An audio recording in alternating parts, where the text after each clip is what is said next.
and welcome to a session on empowering workers to realize fair and ethical labor migration. My name is Sean McDonald, and I'm the CEO of Verite, which is a global civil society organization that promotes labor rights in global supply chains. And I'm really pleased to be able to share the podium with a terrific panel of experts from international organizations, labor unions, civil society, and the business sector. I'd like to just briefly introduce the panelists, and then we'll get started. Immediately to my right is Michelle Layton, who's the Chief of Labor Migration Branch for the International Labor Organization. Then there's Neha Misra, who is the Global Lead for Migration and Human Trafficking at the Solidarity Center. And to her right is Stephanie Sepulveda, who's a specialist on immigration and labor at the AFL-CIO. Soon joining us will be Kristen Garcia, who's the Chief of Staff of the Wage and Hour Division at the U.S. Department of Labor. And then last but not least is Ana Pinar, who's the Executive Director of the Responsible Labor Initiative of the Responsible Business Alliance. And we'll have the pleasure of hearing from each of them from their particular perspective on this really important topic. I think it's really great at a conference like this on corruption that we're finally able to bring together a lot of threads of some really important dynamics in the global economy today. Not only a stronger emphasis on labor and global supply chains. We're seeing a renaissance, a new era, really. I don't really mean to overstate this, but I think it's true.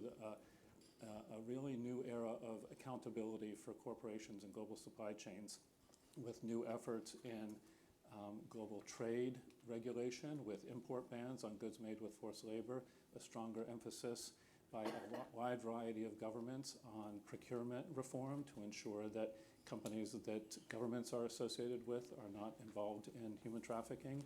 We also see the rise of mandatory human rights due diligence for labor issues as well as environmental issues. And I would say there's also a stronger interest in ensuring that the issues of inequality and the issues of worker power, particularly collective voice and collective agency for workers, are getting more attention, and that it's important that any attempt at remedy or any attempt for reform related to international migration problems or issues of corruption in migration are dealt with a worker-centered and worker collective power-centered approach. And I'm sure you'll be hearing a lot of details about that from our panelists. I just wanted to quickly draw your attention to a couple of resources that we have at my organization's website, verite.org. Two different reports on how corruption and labor trafficking are manifested. These two reports, these are particularly useful for understanding how companies are associated through their international labor recruitment practices with corruption, and also a free open source online course about how corruption manifests itself in international labor recruitment processes. A really good opportunity for people from a wide variety of perspectives to really understand the ins and outs of corruption. So please feel free to look at those. But first, we would like to center this discussion by having our colleague Michelle Layton from the ILO give some background on the problem of international labor migration writ large and how it's connected to international corruption. Michelle? Thank you very much. And I think we're just waiting for the presentation to get up. So I lead the ILO's Global Labor Migration Program. We also do a lot of work on refugees, and we find that the problems are quite similar, especially at the beginning of the process, where a lot of abuses and exploitation can happen, which is the recruitment of migrant workers, sometimes to travel long journeys and quite far. And we're quite concerned with this process. And I just want to tell you a little bit about why we care, what the ILO is doing, and how we're helping businesses, governments, and stakeholders, including trade unions and others, law enforcement, respond. So this is a slide that shows just a smattering of recent articles that have come our way, in fact, through a media competition, but which we get all the time in terms of what's happening and what are people uncovering in different parts of the world. From Punjabi workers who are paying 15,000 euros to a very complex ring of labor brokers in supply chains and end up getting €3 an hour to work in an agricultural job in Rome. Zimbabwe nurses who are scammed by recruitment agencies, move to the UK, and then undergoing exploitation there. Asian workers who are on US bases, recruited by subcontractors in the Gulf countries. And then is the story of generations of Filipino women who seek domestic work overseas and still go back over and over again despite the fact that there are repeated abuses. So these headlines are all too frequent for us. As labor migration has increased, and there are now 169 million migrant workers in the world, and that's 70% of all working age migrants are in the workplace or seeking to get into the workplace, the abuses and the risks have increased. Our forced labor data is pretty shocking. Migrants are 3 times more likely to be at risk of forced labor and human trafficking and debt bondage, and even higher if they pay recruitment fees and costs to labor brokers. This means that of all those in forced labor, migrants make up 15%, and yet they only make up 3 or 4% of the labor force. So they're much more disproportionately affected to be in modern slavery. And the link between those who pay these recruitment fees to labor brokers and the complexities of labor migration policy is really at the heart of the problem that we're seeking to tackle. This is not a small business of labor brokers in villages, though certainly they're involved, or brokers who are in cities and so on. It's a very complex network that is a multi-billion-dollar industry to move people, sometimes thousands of people at a time, to meet jobs and requests, whether it's construction, agriculture, domestic work, and so on. And of course, people move for a wide variety of reasons. Often lack of decent work at home because there might be conflict, crisis, like climate change, and they need the job. So families, and it's usually families, are willing to help people in the family migrate at great cost, but that puts them at debt and debt bondage, and sometimes, and often, too often, they come home without any money and in debt. And this cycle then repeats itself. So because there's such a complex web of intermediaries in the recruitment process, especially when you're going from one country to another, and the complexities, we know that this breeds fraud, corruption, and abuse throughout the process, sometimes at very high levels, sometimes in governments, because cousins or brothers or family own the labor recruiting companies. And our documentation shows that they can pay up to 19 months of their salary, in some cases for a job. And that you saw in the beginning of these articles. So what are the common forms of abuse that we're seeing in different situations? Well, it starts in the pre-departure context. They can pay illegal recruitment fees and costs, and these costs can be myriad for different types of documentation or different ways to be brought to a country. There's a high level of corruption, as I mentioned. They can charge interest rates that go on for years. There's a lot of deception, and there's also contract substitution. So businesses are not really getting the workers that they think they're getting, or with the right skills. In destination countries, they can be tied to their employers, and this also creates a higher risk. They're not allowed to move, even if they are abused. They may be required to have wages deducted from their salary in order to pay recruiters, and a continuing process, which breeds corruption. And of course, there's threats and abuse if they try to actually leave. So given how significant the widespread abuses are in recruitment, and the fact that this is the least regulated of areas of labor migration, the least regulated, there are almost no regulations that cover the bandwidth of these brokers. We know that this is going to take, and this will take, a multi-stakeholder effort. And that's why the ILO launched its Fair Recruitment Initiative. It's a global initiative, it's multi-stakeholder. It involves trade unions, employers, and businesses around the world, governments, and different levels of government, labor inspection, law enforcement, and so on. And this particular initiative while it was started in 2014, has continued to gain a lot more traction as people understand the linkages of fraud and corruption and abuse in the recruitment process and how much billions of dollars are spent in this process. And it's not going away. It's not going away anytime soon, but the regulation, it's interesting, and I'm going to comment on that. At the core of the ILO's Fair Recruitment Initiative are the general principles and operational guidelines on fair recruitment. Very long title. This was adopted by governments, business, and labor, and in our tripartite process.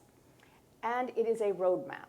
It outlines the kinds of provisions in laws and regulations that are needed to tackle this problem, whether they're directed at labor brokers, whether they're directed at employers, at private sector business, in government, different types of government, and even the role of trade unions. So it's really a roadmap. And in this, in order to help governments root out the abuses, there is a now adopted a definition of what fees and costs are. Because we realized after adopting the guidelines that costs, while fees might be prohibited, costs were rampant, and they were being charged on migrant workers for all sorts of things. Now, this was informed by a lot of government practice around the world, but in particular also the US federal acquisition regulations, which have a very significant definition about what is not allowed to be charged in supply chains for businesses procuring US goods and services. And this largely informed what is the current definition. So if you're familiar with the US regulations, you should be familiar with this, but it really was adopted by governments and trade unions and labor and businesses as a separate part, but it is now attached to these guidelines. So this should help lawmakers. I don't know what happened there. There we go. Let me move, though, to the challenges that we're facing, because it's great to have these guidelines. I'm also really delighted these are operating in 30 countries, or at least being taken up in 30 countries at some level. We did a global survey a couple of years ago to find out what are the laws and regulations on recruitment around the world. 90 countries have something about recruitment. And these guidelines apply, by the way, to nationals as well as migrant workers, so there should be no gaps in the regulation and the ability across borders from recruiters. We found 90 countries have some laws or regulations. But when you take another look at those laws and regulations, they're very weak often. They do not cover the whole recruitment process. They're not based on ILO guidelines. And they try to combat certain issues like prohibiting fees, but they don't tackle the issue of costs. Documentation for medical examinations, if those are even required, passports and the transportation fees, and all the kinds of things that employers and labor brokers should be paying for together, or governments, if it's a government-to-government recruitment, but not migrant workers. Those are absolutely prohibited by international labor standards. And there are many, many international labor standards, including the Forced Labor Protocol, adopted in 2014, which have influenced the guidelines and the definitions. But many of these are not then realized in the laws. So we saw that the gaps include that bilateral labor migrations don't have robust provisions. Temporary migration schemes do not seem to have those kinds of provisions that are needed. There isn't comprehensive training or capacity of law enforcement or business, as a matter of fact, on what they need to look out for. And there's insufficient protection and remedies and access to justice, like lack of consular affairs who can help migrant workers. So to accelerate the kind of knowledge that the Fair Recruitment and the Fair Recruitment Initiative have, and I'm going to get to my final slide very quickly, we have adopted quite a lot of knowledge management tools and guidance from lessons of working directly in the field on development cooperation with industry, with governments in different countries, whether it's with countries of origin, countries of destination. And we've now put these on what's called a knowledge hub. And this is a global platform that you can go to and find information about all of these different practices, trainings on for labor inspectors, for procurement, and many others.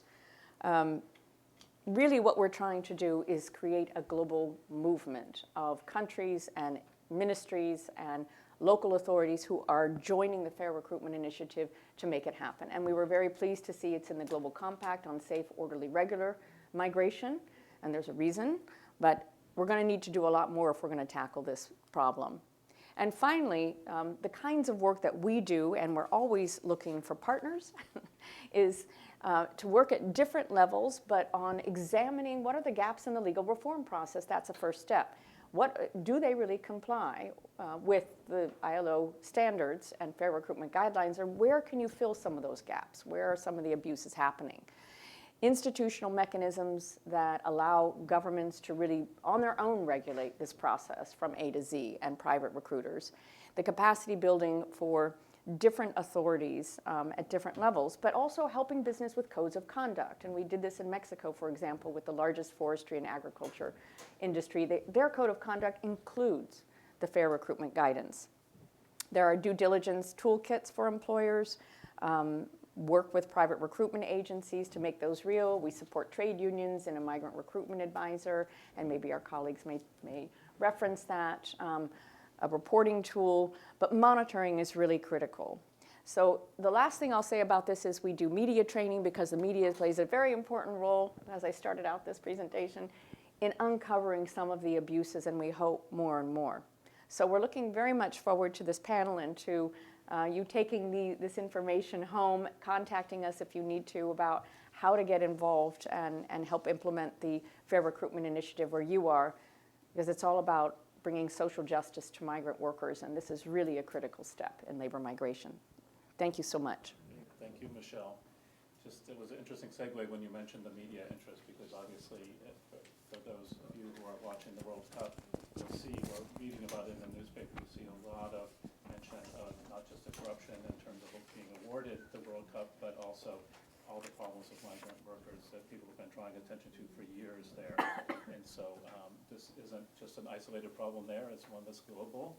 And all of us on this panel, as I mentioned before, from government, business, civil society, and unions, were eager to make sure that this session started off with a presentation from the ILO, because the ILO represents not just the standards, setting the standards for this, but also a repository of a lot of the resources that Michelle mentioned, and many of the people on this panel and their institutions cooperate with that. So it presents a really good basis and foundation for understanding these issues.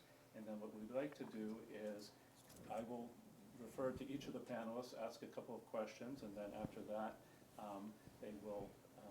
we will open it up for questions from the audience so that you understand the perspective, not just of what their organizations are doing, but specifically the issue that I mentioned at the start of how we can increase worker and migrant voice, not just individual but collective voice, into this process, so that as we connect the dots between collusion between businesses and governments, between kickbacks and bribery among different labor recruitment actors, the kind of corruption that desperate workers and migrants are forced to participate in against their will, that we can figure out how to connect these dots so that this issue can begin to get some real traction.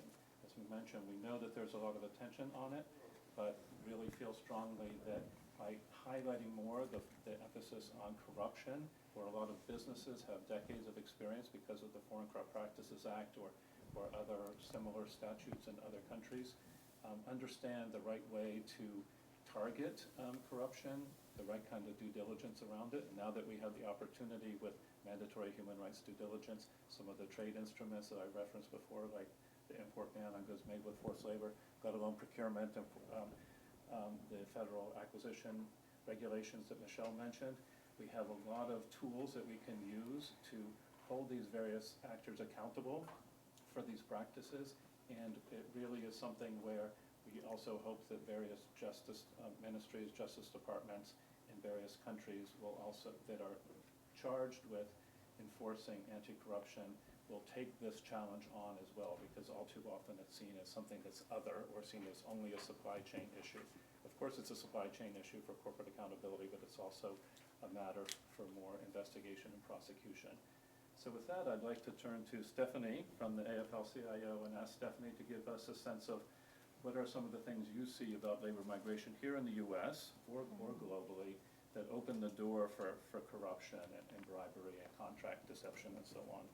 Sure. So thanks. I think that's a really good question and a really hard question, right? Because when you're thinking about migration in general, labor migration more specifically, there are a lot of intricacies involved because you have to look at, the country of origin, the country of transit, the country of destination, right? You can't just look at, a single issue in isolation. All these issues are very closely linked, and that's what, first makes it possible for corruption to occur, or makes it the perfect place for corruption to occur, but also makes it very difficult to tackle these issues, right? So, this is especially true in labor migration because of the nature of the programs themselves, right? And in labor migration programs, there are a lot of perverse incentives that make it easier or maybe somehow encourage different entities to take advantage of the migrant worker for their own gain, right? And that in itself is kind of a very difficult premise. And this kind of results in this multi-level web of corruption that we see, and where the migrant is at risk at every stage of their migration and labor journey, right? So that's the first thing we have to keep in mind. And I think this is especially true in temporary labor migration programs because the immigration status of that individual, their ability to provide for their family, their livelihoods, are tied to an employer or a recruiter, right? And so when they're dependent on this other entity for their livelihoods, this opens the door to all this abuse and deception that we see in these programs. So I think if we begin at the country of origin, which is where this corruption or this narrative of fraud begins for most migrants, it's important that we don't underestimate kind of the impact of the conditions in the country of origin, right? Why are these migrants choosing to migrate, right? There's always a reason. And for many of these migrants, we see issues of community safety.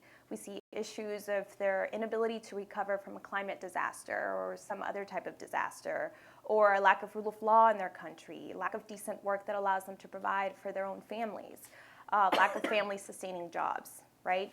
And in many cases, all of these factors actually combine and create kind of a culture of desperation for the migrant. And when you're desperate, then you become vulnerable to abuse, right? Because you will take almost anything in order to get out of the situation you're in. So that's kind of where it all begins. And then that initial kind of situation makes the migrant vulnerable to, recruiters who are charging illegal fees, and they're often illegal, but they still get charged, to an employer who might abuse them, or even to their own governments who might be part of this kind of corruption scheme. And so then we talk about, okay, what happens in the country of What happens in the country of destination?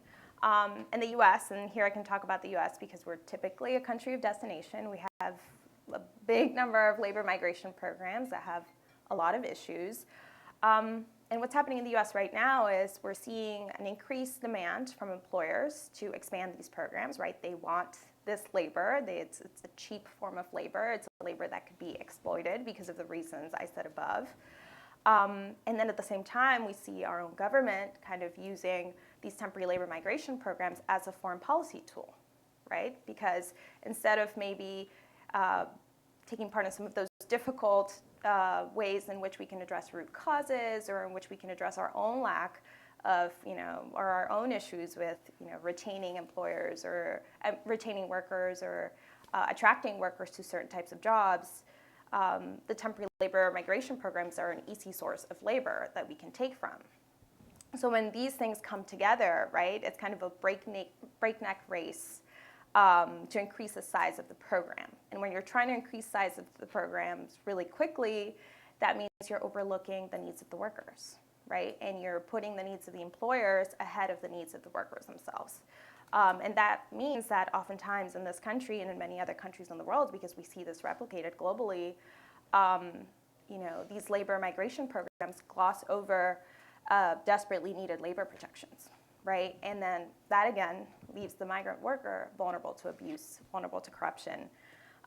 So this desire of an easy fix creates, again, these perverse incentives, right? Corruption, threats, wage theft, illegal fees, all those things that we see in these programs. And just to wrap it up, I'll give an example in the U.S. we have this case that made international headlines called the Blooming Onion case. And this was a case of temporary labor workers who are working in the agricultural industry in a program we have called the H-2A program.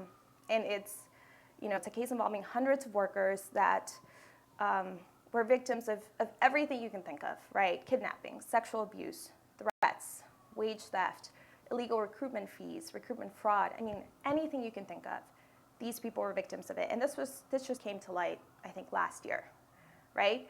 And this case shows that these programs have very well documented patterns of abuse. We know this abuse is happening, right? So it's not like it's hard to uncover. It's happening, but even if there are laws in the books that protect workers, if workers are not empowered, or if workers don't have,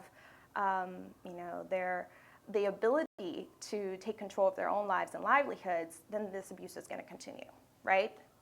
And then one thing I really want to say is that this case also highlights something we need to be very careful about when we're thinking about solutions. And usually a solution that's touted is a government-to-government approach. And in this case, we saw government implicated. We see it all the time. So a government-to-government approach is not like the end-all, be-all to these issues. What we have seen is the only way to get meaningful worker protections for immigrant workers or for non-immigrant workers is worker empowerment. And that's something that I think you're going to keep hearing over and over again.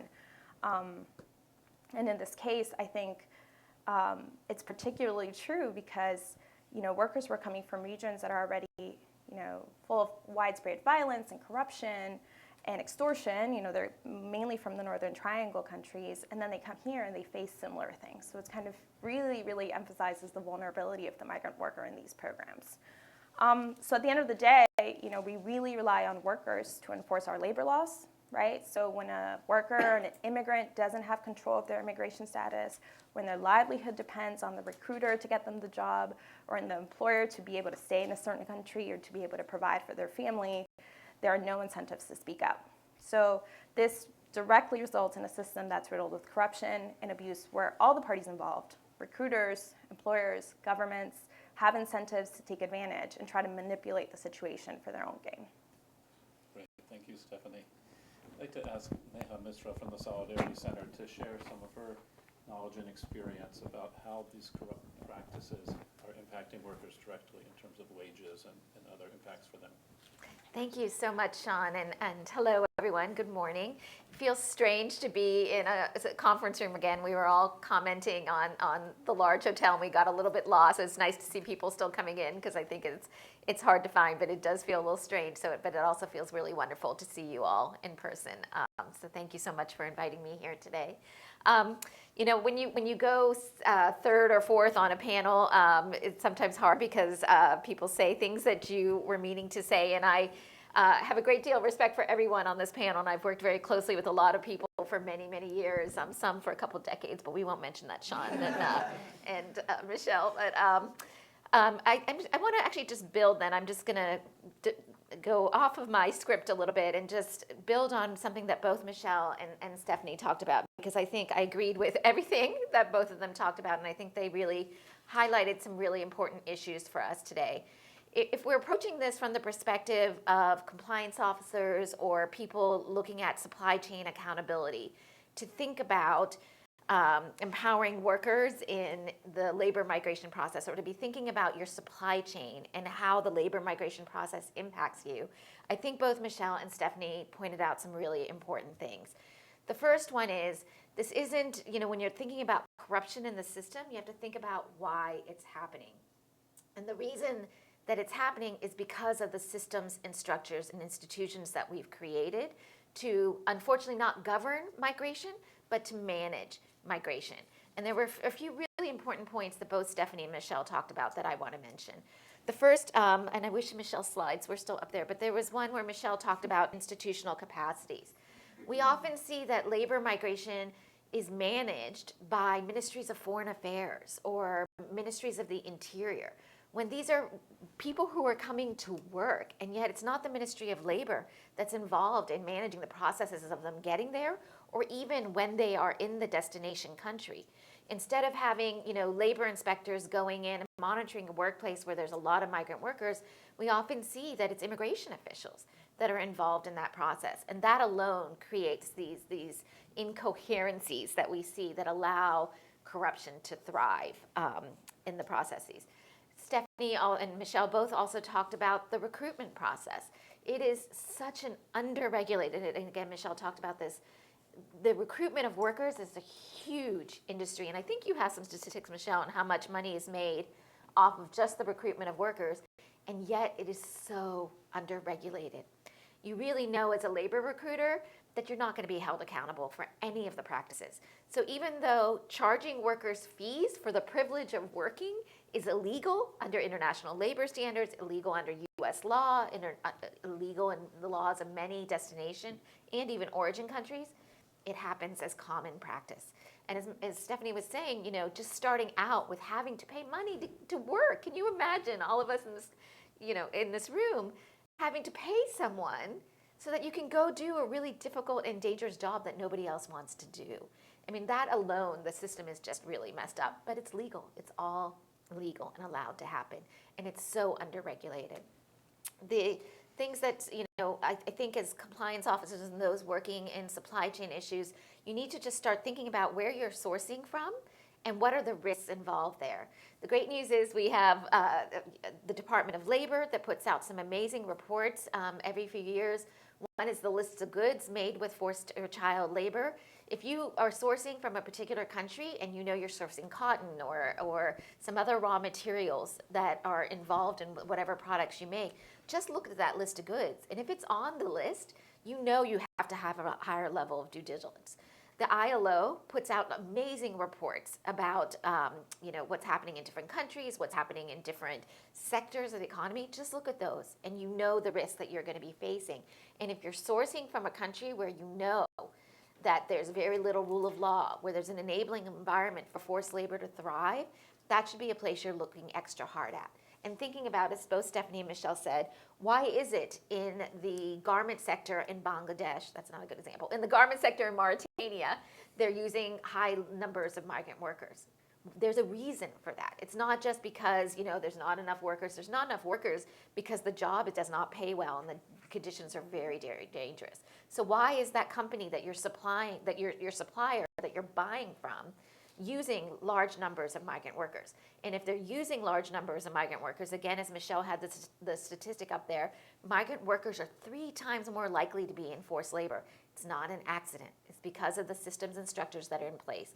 And so if you're sourcing from a country that has a large number of migrant workers in the sector, I'll use Jordan, that's a good example. Jordan has high numbers of migrant workers in its garment sector. If you're sourcing from Jordan for your garments that you're making, you need to know that there are probably migrant workers in forced labor there. It's just statistically a fact. And so you need to do more due diligence and figure out what you're going to do. And I think, should I wait to get into some of the solutions? We're going to get to them later? Sure, I think a bit later. Okay. Yes. So just to end on thinking about that there, as both Michelle and Stephanie said so well, and I'm reinforcing, the way that supply chains are structured, the way that labor migration is structured allows forced labor to flourish, takes away power from workers to be able to monitor their own workplaces.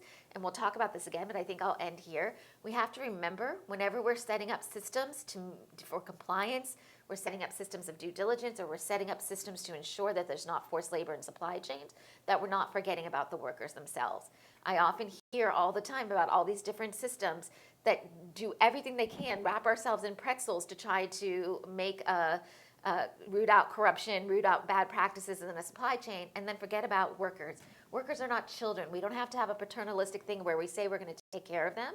Workers have agency and should be able to monitor their own workplaces and tell us where the corrupt practices are happening. If you ask a worker in a workplace, they're going to tell you when envelopes are being handed to labor inspectors. They're going to tell you when recruiters are getting, kickbacks. They're going to be able to tell you all of that. And so we have to make sure we're incorporating workers into these systems. Thanks. Thanks, Neha. That was really very powerful.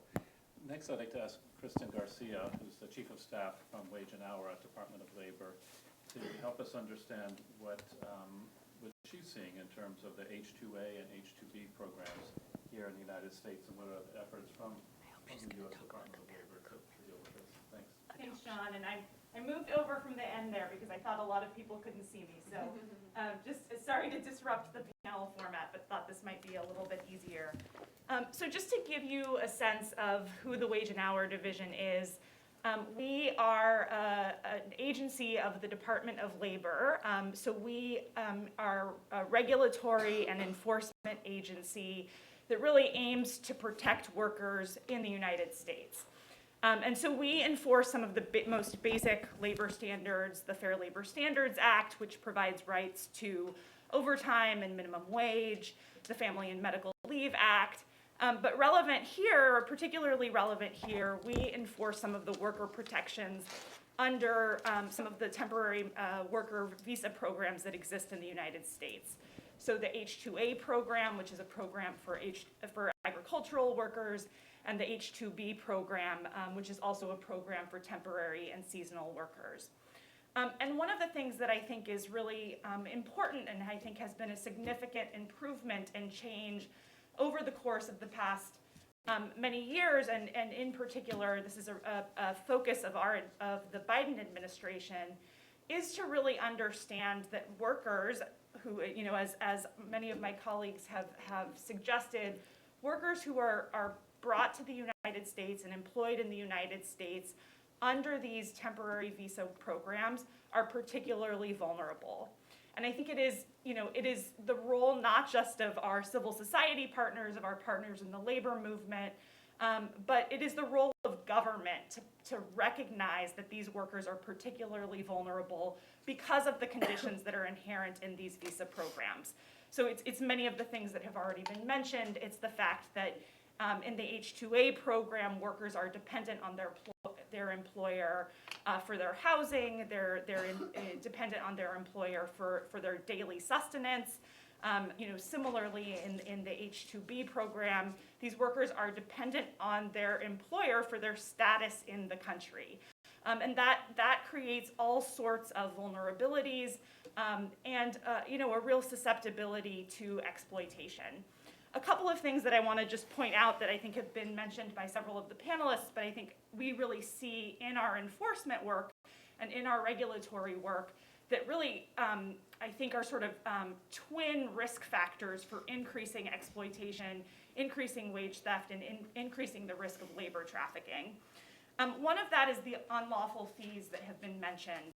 And I think we're in the H-2A and the H-2B programs, the Wage and Hour Division has enforcement authority over those unlawful fees that are charged. So some of the things that were mentioned are actually unlawful in the United States for these workers. So charging visa fees and passport fees, transportation costs, all of those must be reimbursed by the employer as part of the H-2A and H-2B programs. And those are things that we see very often happening in the cases that we investigate. The other kind of twin factor that I want to point out is that, as has been mentioned, when those unlawful fees are charged, it creates a situation where workers are in debt and where they are forced to continue working in order to make sure that they can figure out a way to sort of pay back those fees or that they're not, continuing to be under the exploitative conditions of their employer. But the other thing that we see happen once they arrive in these jobs is retaliation against the workers. So a continuing atmosphere of intimidation. Sometimes passports are confiscated. Workers are told that if they complain or if they go to the government, they'll be fired or blacklisted from the programs. And so, those two things that we see happening really create, I think, the conditions for trafficking and for other types of exploitation. So one of the things I want to point out, particularly with respect to retaliation, is that we've made this a real focus. So we're not only trying to get the word out that retaliation is unlawful, but also working to take strong and aggressive enforcement action when we see it happening.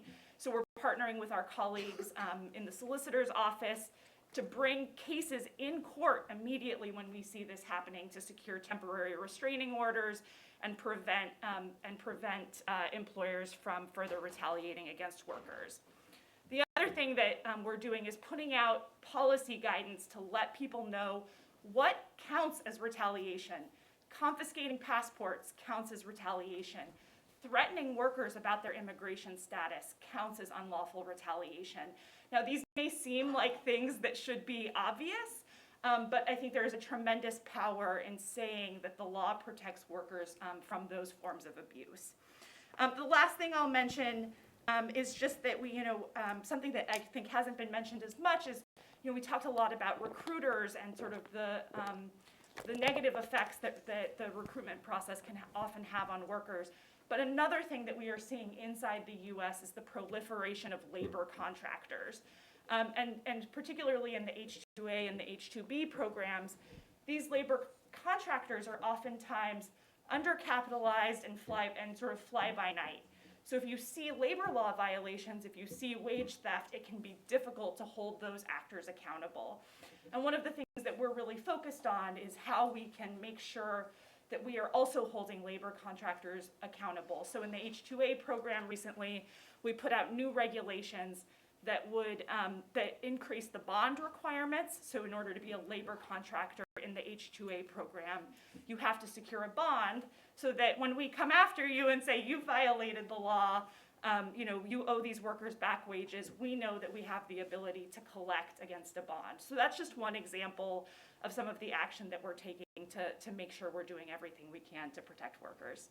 Thanks so much. Thank you, Kristen. It's great to hear what's happening within the Department of Labor. It's also interesting that a lot of people in the media and civil society are increasingly connecting those dots about how corruption and other exploitative practices that are often talked about out there, like I said in Qatar with the World Cup and so on, some of those same characteristics are in play with our own guest worker systems here. So there's a lot of work to be done, but it's good to hear that. I also wanted to acknowledge that another part of the U.S. Department of Labor, the Bureau of International Labor Affairs, is also more increasingly focused on this issue. We didn't have space at the table to include them, but some of them are here in the room if you want to ask them about that at the end of the panel. I did want to ask Michelle to give us a little more detail after her earlier foundational presentation about some of the things that the ILO is doing with this Fair Recruitment Initiative, particularly to help businesses who are now under more scrutiny and pressure for this issue and for the impact on workers. How are you trying to bring this all together with some practical resources? Oh, great. And it was really good to hear Kristen. I just want to maybe add something because I was hoping you would mention that this summer Samantha Powers announced at the Summit of the Americas a new addition to the H-2 visa program, which is the adoption of the United States Fair Recruitment Guidance, which is based on the ILO's guidance that I presented earlier, and we're really excited about that. And this dovetails into, I think, what Sean has asked me, which is how do we work?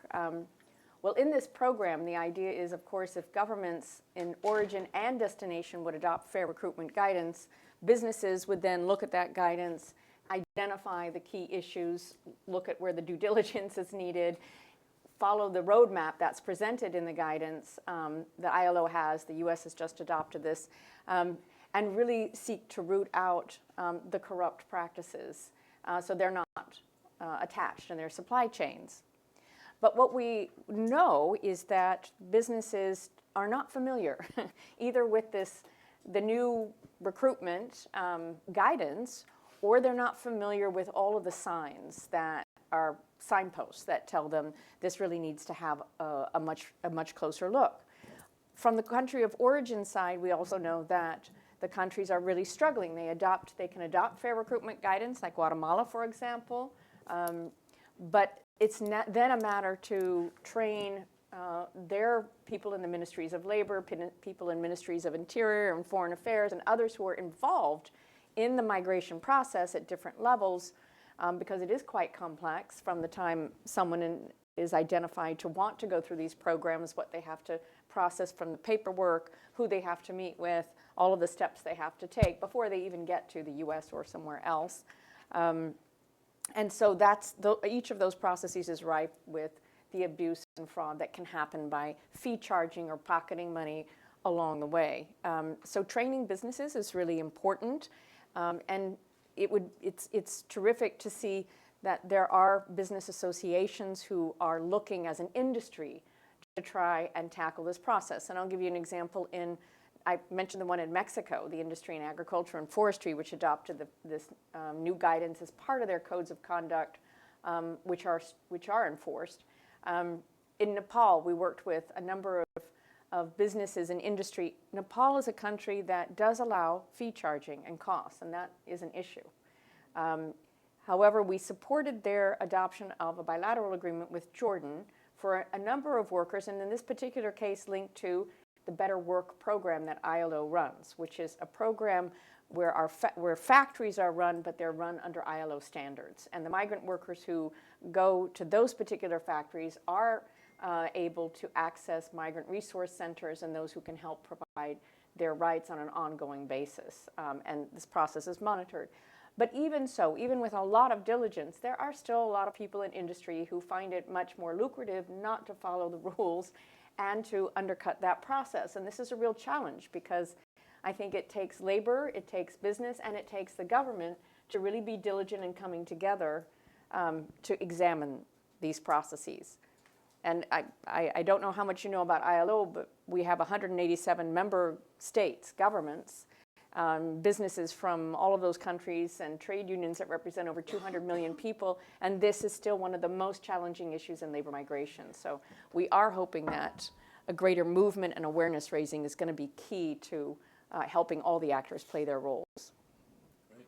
And that's a great time to then hear what from Anna Pinar from Responsible Labor Initiative of the Responsible Business Alliance, how business is responding to these challenges and these calls for more accountability and more action.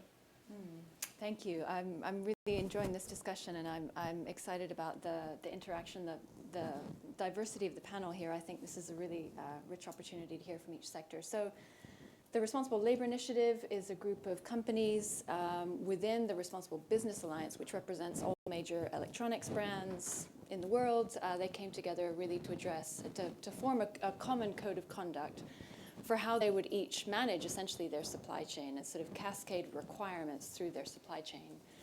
The Responsible Labor Initiative, which is what I run, also includes major apparel and food and beverage organizations and companies. So essentially most of what you're using or eating or drinking or wearing right now is probably one of our members, and they have significant power. So my job is to try to leverage that power through providing tools and services that will help them as companies cascade those requirements of the code of conduct down through their supply chain to their suppliers, and their suppliers in turn to their recruitment agencies, and then further upstream.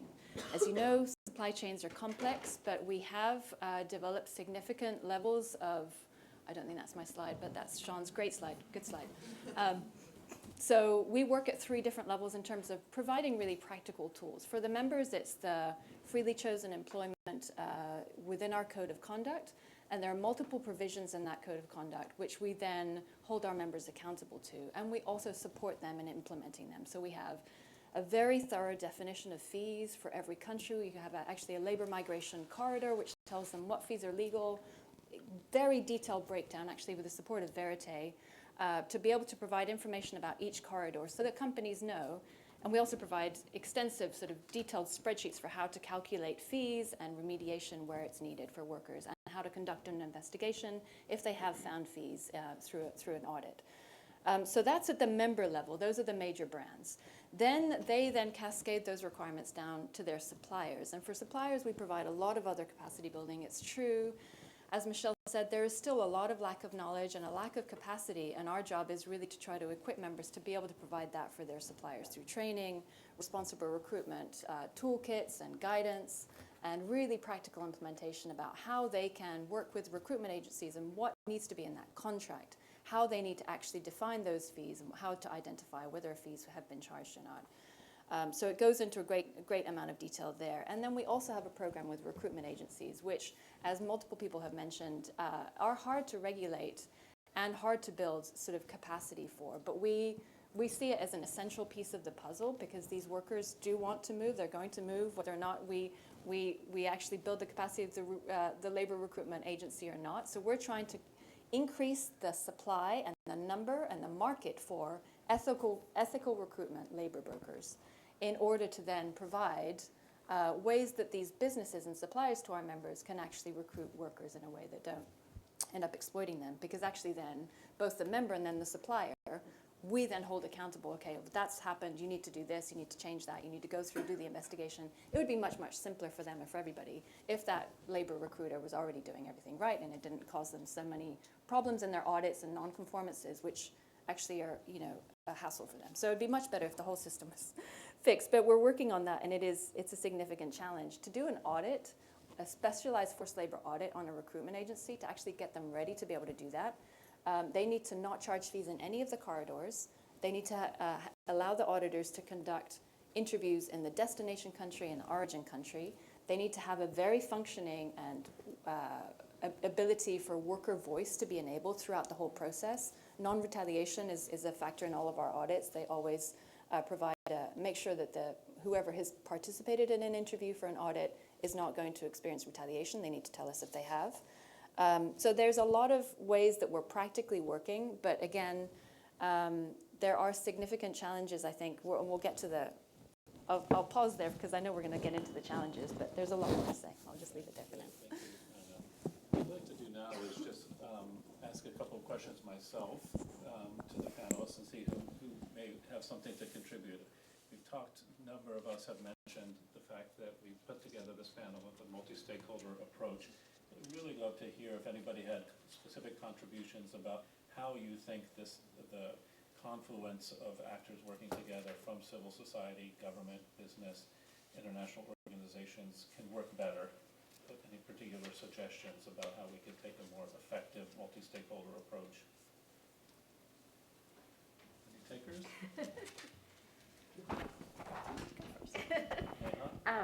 Thank you. We're sharing a mic up here, so I'm sorry if you're hearing the background noise. There's so much. One, I think for those who don't know the International Labor Organization that Michelle is representing, I think it's really important to look at the ILO, not just for the international labor standards that are there, and Michelle had been negotiated over 100 years. The 100-year anniversary was last year, or it was this year, of the ILO. And I think it's really an important model that can be replicated at the national level in the sense of social dialogue and tripartitism. As Michelle was saying, the International Labor Organization is a UN agency that has a normative framework of rights that have been established through negotiations of governments. You said over 180 something. 87 governments, employers, employer associations, employer groups, represented by businesses represented by employers associations, and then the workers group, which is made up of predominantly trade unions from around the world. So you have every stakeholder who comes to the table to negotiate these international labor standards that are supposed to be the floor for every worker. A worker is a worker is a worker at the ILO, regardless of their status. So everyone is covered by the fundamental labor standards of the ILO. And I think one way to deal with this, Sean, is to make sure we're replicating that at national levels. There has to be social dialogue, tripartitism, engagement of all stakeholders at a national level. And I did a webinar last week with an organization called T-Compliance about corruption issues in supply chains.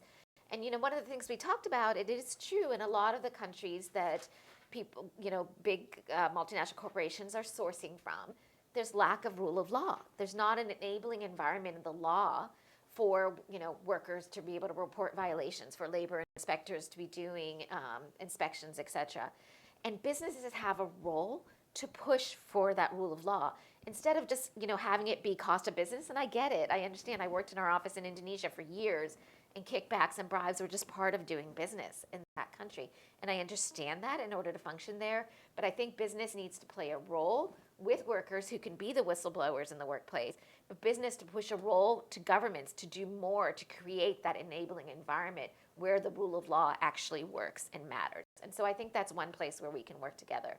And among that, and I'll stop here so that others can weigh in, but among that, businesses also have an important role to recognize the number one fundamental labor standard that the ILO has, the freedom of association, right to organize, and collectively bargain. And as Americans, I get it. Sometimes I say the word union. Poor Stephanie Yun is working at the AFL and gets it more than me. But, and people have this connotation.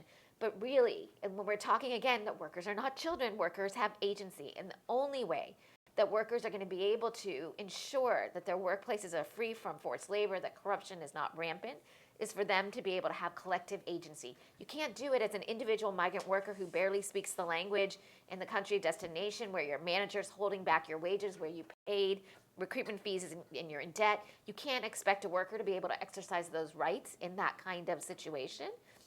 When there is collusion often between the company and immigration officials, they can just call up ICE and get them deported. We've seen that happen time and time again.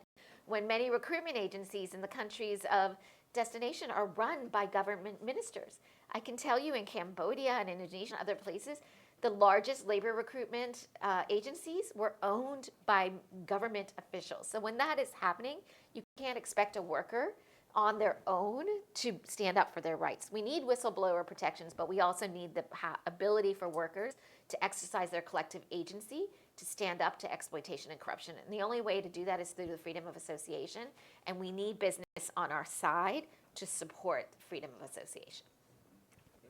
Anybody else want to weigh in on this issue of I stakeholders can. work together? Thanks, Stephanie. I think Neha put it really well, so I'll just hammer that point home a little bit more. Speaking for trade unions, I think we always say this, that one of the best forms of worker protections that exist is a collective bargaining agreement, right? So the power of freedom of association and collective bargaining is that it gives workers, like Neha said, a voice against more powerful entities and gives them an avenue to report abuse when they experience it, right? So, trade unions don't just, negotiate a contract, but they provide workers' rights education. They help bargain that fair contract. They help enforce our labor laws. And most importantly is they help keep all workers, regardless of status. We do not ask what a worker's immigration status is in order to be part of the union, right? So they help keep all workers safer in the workplace, because when you lift the standard for one, you're lifting the standards for all. And that's kind of like the power of trade unions and the power of collectively joining together to enforce the labor laws that exist. And just to hammer home what Neha said, this is something that has to be done, in collaboration with, business, in collaboration with governments, in collaboration with labor, because, labor unions can't help enforce laws that don't exist, right? So then the government has to come in and play that role to create the laws and to create the rights and remedies for workers when they do report the abuse that happens. And business has to be open to allowing workers to, collectively bargain and to not kind of put roadblocks when workers try to speak out against abuses that they see, right? And I think what it comes down to is that government has to ensure that employers can't benefit from the labor of trafficked workers, can't benefit from workers who are abused and underpaid. And this is not just to protect the worker, which is very important to protect the individual worker, but also to protect consumers and to protect employers who do follow the laws, and to protect the integrity of the government, right? So if one benefits, it benefits all of us. It's not a zero-sum game. And that's something that I think is really important to keep in mind. Anna?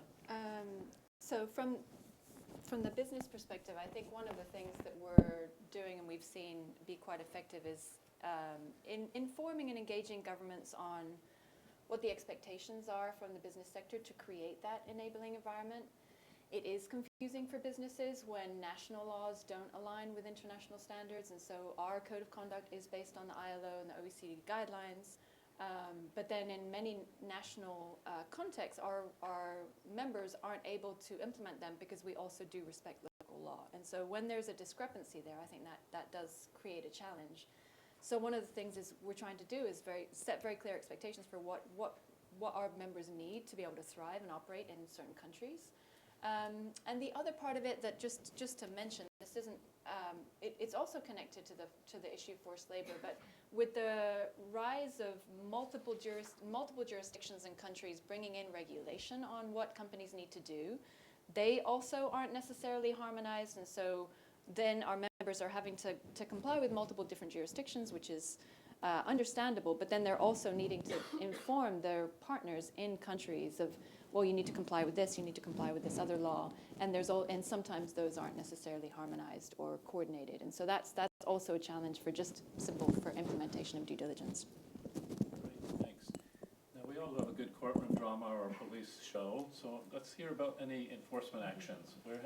have there been any examples that any of you can cite where there's been enforcement of corruption around international labor recruitment that will help all of us in the audience, in person and virtually, kind of get excited about what's possible? We're all looking at Kristen. Yeah. Okay, great. All right. Coming back up to the mic here. So to give you, I think, sort of a sense of the kind of magnitude of the issues that we're facing, so we are an enforcement agency with investigators throughout the country, but we have about one investigator. This is something that has been mentioned in terms of the resource challenges.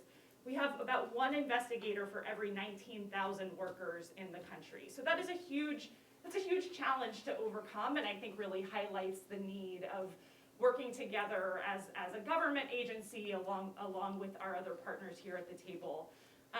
But the thing that I think, just to give you a sense of what's happening out there, when we investigate an employer under the H-2A and the H-2B programs, we're seeing violation rates above 70%. So if we go there, we know that we will find that in some way workers' rights have been violated, which I think, again, just sort of expresses the real urgency that we need to have in ensuring that there is effective enforcement out in the field. So in the H-2A program, again, just to give you a sense of kind of our work, since the beginning of this administration, we have concluded more than 800 cases under the H-2A program, which have resulted in more than $10 million in back wages for more than 13,000 workers. So that is a tremendous amount of money that is being stolen from the pockets of workers. In the H-2B program over the past 5 years or so, similarly, we've conducted about 700 investigations, resulting in over $17 million in back wages owed to about 11,000 workers. So these are problems of enormous magnitude, and something that I think we take extremely seriously. Stephanie mentioned the Blooming Onion case. This is in many ways, I think, such an emblem of the problems that are really endemic to these labor migration problems. You had workers, being paid 20 cents for picking a bucket of onions, being forced to live in terrible housing conditions with little or no food. And it was really an example of the U.S. government coming together across agencies to figure out how to enforce the law. So we had representatives of the Department of Labor's Inspector General. We were involved. OSHA, the Occupational Safety and Health Administration, was involved, as well as the U.S. Attorney's Office, which later brought charges against many of the individuals who were involved. And so, this is to also sort of, I think, highlight the need for the U.S. government to be working together to really make sure that we're tackling these problems. The last case that I'll highlight, and I think this also just really gets to the central role that retaliation plays in worker exploitation. We had a case at the end of last year that we're continuing to litigate involving a grower in Louisiana, and the workers, under the Migrant and Seasonal Agricultural Worker Protection Act, workers are entitled to water in the fields, as well as access to bathroom facilities. So these workers are working to do sugarcane in the hot Louisiana sun, and had no access to water. And when they complained to their employer, the employer threatened them with a firearm. And so that is the kind of thing that, when we heard about that, we took immediate action and were able to get a temporary restraining order against that employer. So these cases are both giant in magnitude, but they also have a very real impact on individual workers' lives. I mean, imagine the fear that you would have if, after asking for a simple drink of water and working in 100-degree heat, your employer pulled a firearm on you. So those are the kinds of things that we are up against and that we are, making sure to take immediate action on. Michelle? Yes, it's not necessarily an enforcement example, but I just wanted to link what Kristen just said and also the previous note. A lot of migrant workers are coming through bilateral labor migration agreements. And these agreements are not transparent. In fact, countries, for instance, in the Gulf region, having a bilateral agreement with a country in Asia, the terms, conditions, minimum wages, even for the same job, same occupation, and so on, can be very different. Now, these are not, as I said, public normally, but ILO has looked at over 150 of these. So I can tell you that as we work with governments, that many of these do not have the rights protections needed, and certainly not the fair recruitment guidance, but some of them do.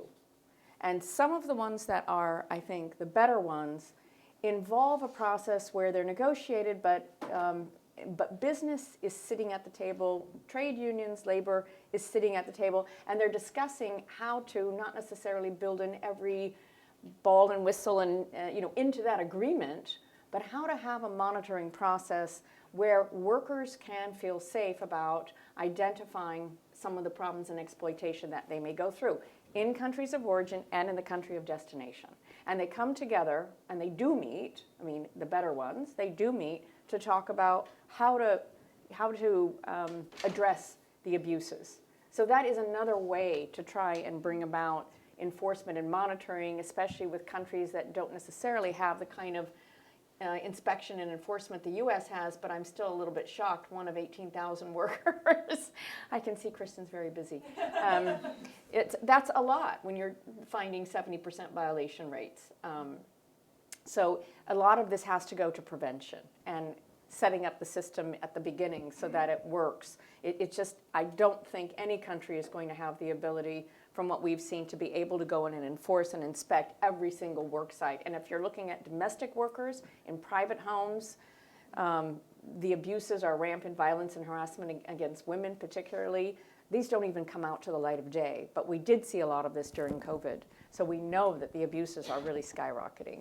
And these are things that we have to start getting a handle on the front end. So that's the only point I would make. And Sean, can I just make one point that Michelle just said that, we don't have time to get into it today, and all of us could talk about this for 3 hours, but really in the United States and around the world, so much of what we need is comprehensive immigration reform. If we're really going to be looking at these abuses that Michelle is talking about, the bilateral agreements that don't work, and in the United States, we just have a broken immigration system that doesn't adequately meet our real labor market needs in a way that would protect workers, but also provide the workforce that we need. And we have a lot of great solutions at the AFL-CIO about how to do that. Unfortunately, with the political situation, we can't just have that conversation. So I think we're going to be continuing to talk about corruption and broken fair migration systems until we really take on a comprehensive approach that looks at policy coherence between immigration laws and real labor market needs.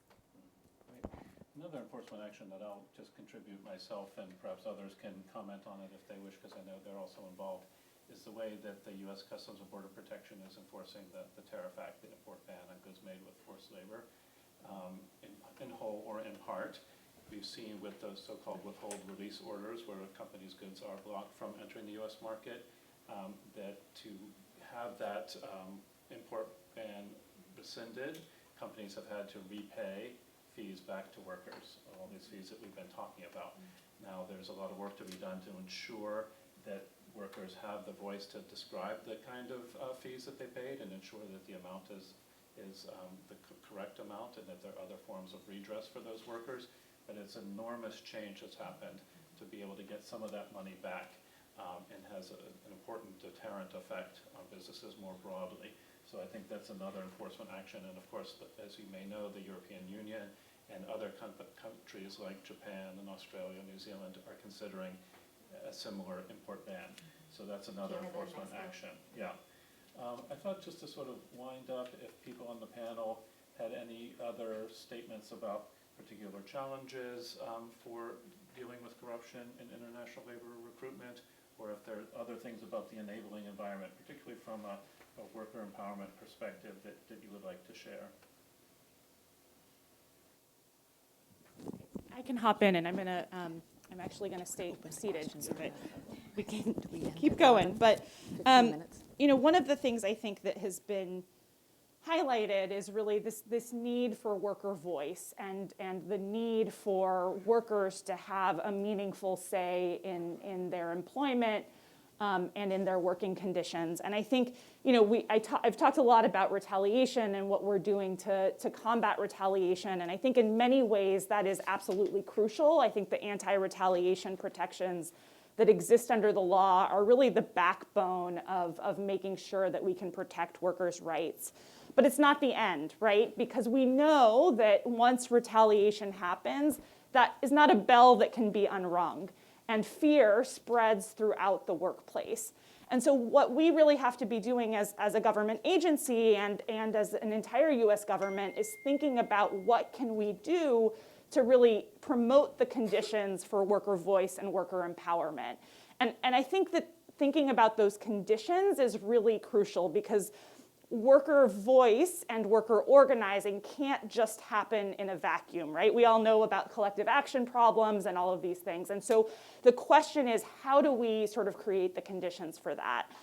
One of the actions that we've taken that I think is tremendously important, particularly for workers in the H-2A program and H-2B program, as well as undocumented workers in the United States, is to ensure that workers who are involved in a labor dispute can come to the Department of Labor and request something that we call a statement of interest or support for prosecutorial discretion.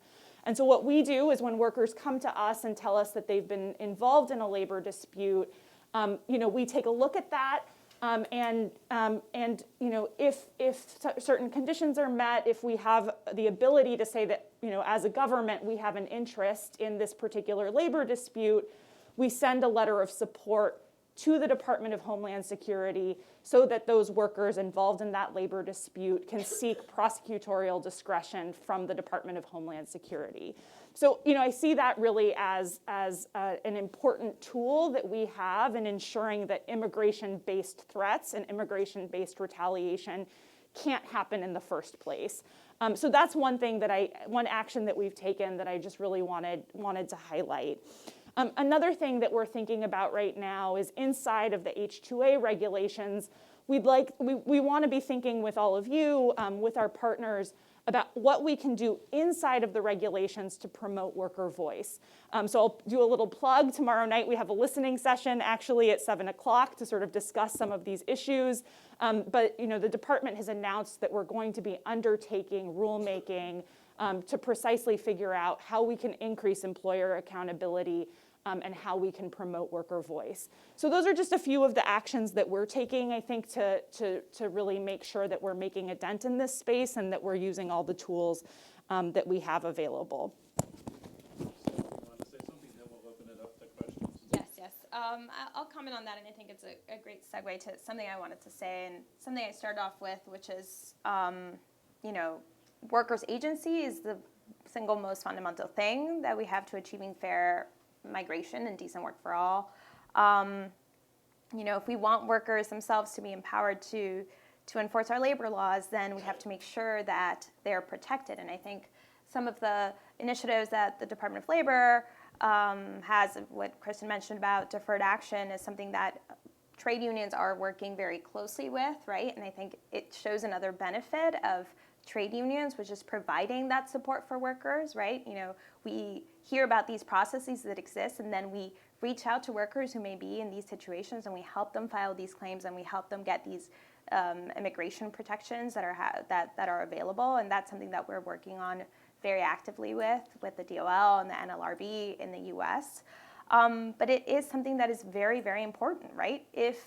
When you speak out against a labor violation, then your visa is revoked and you're deported. Why in the world would you speak out? It makes absolutely no sense, right? And that does happen constantly in the US, even though we have now these processes where we're trying to get the word out, but it's also, how do we get the word out? How do workers know that these protections exist, right? That's also something that labor unions and civil society organizations have to play a huge role in, right? It's kind of like letting workers know that they do have rights, because often migrant workers don't know that they have these rights in the US and are told by their employer or by someone else that they don't have these rights, that they'll get deported if they speak up. So kind of how do we get the word out to workers themselves to know that these things, that there are protections in place, and then ensuring that when they do speak out, because they hear about these protections, then we do protect them and we make sure they're not deported or retaliated against, not just by the employer, but by the very systems that are in place, right? And one example of that, that's something that we struggle with finding a solution with,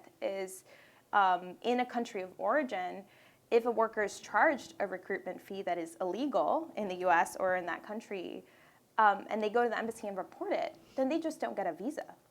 So they don't have a job. So why would they report it? And recruiters know this, employers know this, and so if we don't have solutions from the government to kind of address that, how do we make it so that it's not the employee that reports or the worker that reports the issue that gets punished, but it's the recruiter or the employer? And I think Kristen provides some examples of ways that we can work on this, but it's such a pervasive issue that it makes it really difficult to kind of address. And at the end of the day, I think we just need to understand that empowering workers, it's not just about having laws on the books. There are a ton of those that aren't enforced. But it's about governments committing to giving those status protections to workers who are organizing, and workers who are filing claims, and workers who are actually putting their own lives and livelihoods at risk to help us enforce our labor laws. Because when immigrant workers report a violation, they're not just helping themselves, they're not just helping other immigrant workers, but they're helping all of the workforce, right? Because lower standards in one sector lower the standards for all. So that's something we really need to think about, is kind of like this combination of migration law, labor law, and then worker empowerment that is real. It's not just theoretical. Thanks, Stephanie. I'd love to get any questions from you out in the audience. Unfortunately, those of you who are participating virtually were not able to take your questions, but Thank you so much for the panelists. My name is Anila Jabarva, and I'm with the Center for Human Rights of the American Bar Association. We have a labor rights program there, and through that, something, I guess I have a comment and then we'll follow with a question. Something related to what Stephanie's last comments were around sort of worker empowerment, and then the issue of the bilateral labor migration, domestic workers programs. Something that we're observing now in other countries is this sort of not new, but kind of more of those, is the laws, like sweeping laws around seasonal workers and temporary workers, right, that put entire classes of workers outside of labor relationships or employment relationships. And that is actually even worse than bilateral agreements, because agreements have to still be in compliance with laws, while these schemes actually explicitly put them out of that. And that's actually not necessarily contrary to the international norms. I mean, there is a recommendation on employment relationships, but it's still legal. Like, we have gone to ILO to get the observations and the recommendation, and when analyzing those laws, ILO's technical assessments have not said that they have not been compliant, right?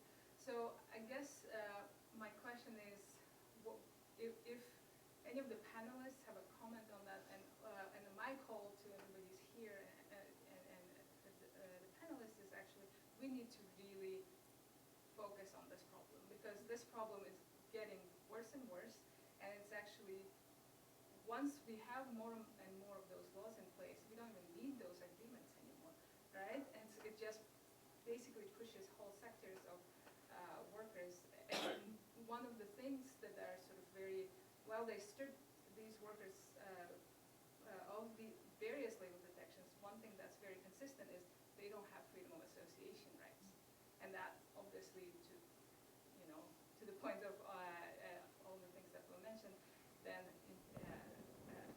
affects all other rights. So any comments that people can share on that would be great. Michelle? Yes, thank you so much for raising that issue. We are very concerned that around the world, whole sectors and industries exclude migrant workers in some cases from the protection of labor law to the extent that they may apply to nationals. And if you think about countries that have 90% of their workers who are migrant workers, or over 50%. This is in the Gulf states, for example, but many other countries have a significant share of their labor force. That means that, I think as some of our panelists have indicated, employers are able to undercut the labor market by paying for cheap labor, doing the same job as nationals who get higher wages, and that's going to bring down all wages. It's going to bring down working conditions. It's going to affect other sectors. We know this from our experience. But I would say that nowhere in our standards do we have allowance for the kind of unequal treatment and discrimination in wages and working conditions for migrant workers. So I'm not exactly sure what ILO assessments you're referring to. I'd like to know what those are, but I can say that all labor standards apply to migrant workers unless there's a specific exception, and those are very specific and rare, and they're not at all about excluding whole sectors from the labor market. And in fact, we're working with countries to point this out and to identify how they should be including them under national labor protections and enforcing them in the same way. It's a very strong push for the ILO in this last 5 or 6 years that we've ratcheted up our work with governments to show them that these are not allowable under international labor standards. And in fact, in the US, there are also unequal treatment of migrant workers, and that is engrafted into the law. We also do not think these are in compliance with all of the international labor standards because certain sectors that are employers allowed to provide less than minimum wage or less treatment, some of this is built into the temporariness of migrant workers. We just had a discussion at the international, at our governing body a month ago on temporary labor migration. A lot of these issues came up. We raised these issues, but we have a report. We have the governing body report, but we have a 100-page report about these issues, surveying what's happening around the world and what are the key risks associated with that unequal treatment, which is engrafted into so many of the temporary migration programs. So I entreat you to take a look at that report and also... To just clarify, this is not specifically for labor migrants, right? It's across the board that applies also to nationals. Okay, But okay. happens, like those sectors happen to be where mostly... Maybe is not regulated. So yeah, but I'm happy to, hear from any of you where you've seen some issues because it really is a key priority for us. So thanks very much. And I will say, we rely on that so much. I mean, the ILO, we can turn on, and there's, different committees that have said it time and time again. The ILO has said you cannot discriminate among workers on the core international labor standards. A worker is a worker regardless of their nationality, their immigration status. They can be undocumented and they still have their fundamental ILO rights. And that's been, I've seen that in case after case at the ILO, really consistent. So it would be interesting. We've seen in certain countries that if you're Bangladeshi, you get a different minimum wage than if you're a Nepali migrant worker, right? And that is not allowed under ILO standards. It happens all the time, but it's not supposed to happen. Other questions from the audience? I don't see any hands, so I'm just curious if any of our panelists wanted to make any final remarks. No pressure, but just in case someone thinks. Oh, I'm sorry, I didn't see your hand. Go ahead. So my name is Wajdi. I'm from TI Tunisia. So basically my question here is about how the efforts has been done, whether by the government, whether by organization to make these workers aware of their rights, because there have been a lot of challenges, especially those undocumented, whether in the US, especially interpreting the laws, having the fear of retaliation. Is there any support programs for these workers? I can speak to on the trade union side of things and the labor side of things. That is one of the core things that we do at the AFL-CIO nationally and at our affiliates do as well, right? How do we get this information down to the individual, right? Oftentimes, like I mentioned, workers don't know that they have certain rights, whether domestic workers and immigrant workers. The knowledge of the law is very difficult to attain. And so we do all sorts of things. We have a toolkit on these protections that Chris has said, a deferred action. We have it in English, we have it in Spanish. We do trainings for organizers so that then they can train their own organizers and then tell their workers. We do trainings aimed at workers. We do outreach. So we really try to, when we hear about these protections that exist, whenever there is advances, really get the word out. And I think, the network of trade unions is a great way to do this because we have people on the ground, right? Although we do have, different levels, hierarchical levels, and we do work here in DC, we do have that web of connections that allow us to actually get to the individual worker and explain to them what's happening. And I think one of the biggest challenges that we have is that there's a lot of skepticism, right? Because workers have, themselves experienced retaliation, have, heard stories of people whose visas were revoked when they said something, have heard stories with someone who, is indebted. So there's a lot of skepticism. We go to workers and we tell them like, hey, these protections exist. We can help you access them. We have lawyers to help you. And they're like, ooh, no thanks, right? So it's kind of how do we overcome that and speak to workers in a way that they understand it, in a way that kind of really fights, years and years of them being told the opposite, them being told that they don't matter, them being told that they have no rights and they can't speak up. So that's a really important role of trade unions. We do this with our affiliates. We do this in partnership with other organizations, like civil society organizations, immigrant rights organizations, and we really try to use every tool that we have at our disposal to kind of reach the workers themselves, and that's something that I think is very important. Hi, Jen Zolder. I'm from our International Labor Affairs Bureau at our U.S. Department of Labor. Thank you for everything and the sort of emphasis on the need for multiple actors to be part of the solution. It's also so overwhelming. I'm trying to find some thread of something to hold on to or move forward. And I'm interested in the bilateral labor and migration agreements, especially you said where there are model versions where all the different actors are involved. And I'm curious if you see a scenario in kind of conjunction with what Sean's been emphasizing about sort of, it's a new day, a new era. There are new tools. There's an articulation of U.S. policy about holding actors accountable throughout supply chains for forced labor abuses. Do you see any scenario where we could convince governments on both sides of these to make them public or to sort of use them as a model? I mean, it's in both countries' interests, the sending countries, the receiving countries. There's a version of that where it's an affirmative sort of position to be taken. So I'm interested if you see that maybe happening or what we could do. Who's in charge? I guess Who's in charge? Who's in charge of this that we could sort of... Well, every country is in charge of their own bilateral labor migration agreements, but the ILO co-led a working group of the UN network, all the UN agencies. It also had business, it also had trade unions, these guys, providing input. It took about 2 years, but we have a floor. We have a UN system-wide guidance that all agencies should be using, and if they're not, they should come, someone should tell me, but all the agencies should be using this guidance in advising countries who come to us and ask, how should we adopt our bilateral agreements? But destination countries don't usually go to the UN and say, how should we do this? They do what they want, and there's such a different variation that there's a lack of consistency, which also makes it hard for business to figure out what rules apply to what sector from which countries and so on. So it doesn't benefit anyone. It makes the system extremely complex. The UN system-wide guidance is online. You can go to ILO and find that out. Come see me. Our fair recruitment guidance is online. Our knowledge hub, which we just launched, the platform has all of this information. But if you go to ILO's labor migration program, you'll see bilateral BLMA, bilateral labor migration agreements guidance. This tells you everything you need to know about how to construct them. But I think the US and other countries have a particular role. They can serve as champions, they can serve as guiders. The new fair recruitment guidance adopted for the H-2 visa program, that can be implemented there is encouragement for countries around the world to work with ILO, so we're very happy about that.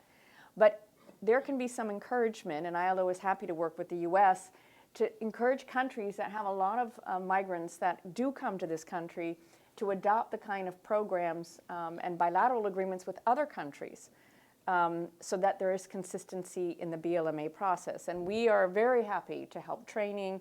We have a labor migration academy. We also have specific trainings for labor inspectors, procurement, on fair recruitment, on labor migration, on Social Security and how to have social protection, on many, many dimensions, statistics. So we work with different aspects of government, but we are really happy to expand our partnership. So we look forward to working with the US government if that's something that you're interested in to work with partner governments who can really step up and be champions and show that this is really the leadership in this new 21st century model. Sean, if I could just make one point for the gentleman from Tunisia who was speaking, I just wanted to note that as Stephanie was talking about what unions do, you have a wonderful trade union federation in Tunisia that is doing some really great work, the UGTT. Thank you. They're partners of ours, and they are a union that does care about migrant worker rights and are doing a lot on awareness raising and protection of migrants. And so we should talk offline. And but there is a labor movement, the UGTT in Tunisia, that's specifically doing that work. So I wanted to make sure I got to say that. And then just on the bilateral agreements, I will also say, and the ILO is very, very helpful in this, is we are, in certain countries of origin especially, there are unions and civil society organizations that are pushing their governments to make the bilateral agreement process more transparent, so that civil society knows what's in it. Unions can push to make sure that there's real protections in place. It's a little hard with bilateral agreements because sometimes the country of origin doesn't have a lot of bargaining power, and so we do promote the idea of multilateralism, and again, a lot of that multilateralism happens at the ILO so that we can make sure there's standards. And then just the last thing, Sean, I know we're over time, but I just want to say, it's for many of us when the pandemic hit, and if you had asked Stephanie or myself or our colleague Shannon, if there was going to be a global health crisis that hit the world and had an economic impact, what was going to happen to migrant workers? We could have told you everything that has happened to migrant workers around the world, from being locked out overnight, not given severance pay, to wage theft, to workers working under migrant workers not having occupational safety and health, all of these things because of the broken system that we've been talking about today, the systems and structures that are in place not to protect workers. And so it was my hope, very naive, because I've been doing this for more than 2 decades, that maybe the pandemic would get us to wake up. And unfortunately, we're not seeing that. It's business as usual. And I hope all of us who are working on these issues care about due diligence and supply chains, care about all of that, care about dealing with corruption, recognize that migrant workers took care of us, regardless of what country you're in, took care of us during the pandemic, from food services to medical care to home care. They took care of us, that we have to do better. We have to do better. And not just workers' voice. I appreciate when people say workers' voice, but it's really, as Stephanie was saying, about the agency of workers. We have to recognize that workers have agency and should have a say of what's happening to them, and we have to do better. Wow, that's a great way to end. Thank you, Dana. And I really encourage you, if you have any additional questions or want to network with my colleagues on the panel, to come forward and meet them. And please join me in a round of applause for them.